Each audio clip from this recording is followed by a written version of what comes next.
A year ago, you're probably preparing for Greensboro, Grimsley. Now you're making big plays against Virginia Tech. Does it feel like a whirlwind? Yeah, it's just surreal, really. Yeah, like you said, last year I was getting ready for Grimsley, game of the state, really, and now just college. Time flies, really.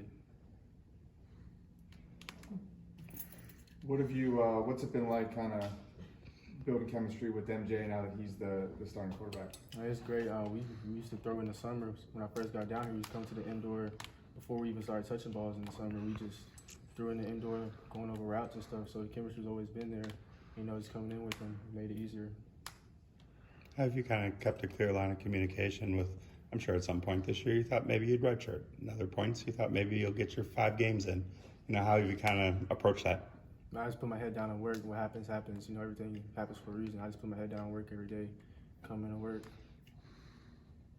At what point did they, I'm assuming you were kind of on scout team early and then you kind of worked your way up. What point did you start getting more and more looks?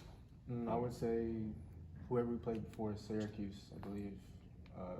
Probably after UConn, I think, is when I started getting on the varsity field. Just, like I said, just put my head down and work, really. That's all you got to do. Good things will happen. Do you feel like you got some guys like Devin and Devin Carter and Thayer, ton of experience? What have you kind of learned from them? You just look and see what they do what they do, and they're great receivers.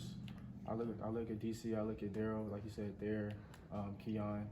All of them are just great examples of how to be a good receiver, and good people, really. What do you remember about meeting MJ for the first time and what his personality was like? I met him at the Clemson game last year. We came on a visit. He was just cool, just vibing, really just taking it all in on the field together, knowing it was going to be our time one day. It's coming. Walk me through that first catch against Virginia Tech, the deep ball. Well, they just put me in, told me to run deep, just run the post. I ran it, saw the ball, I just jumped up and got it. Like, it's instant, really.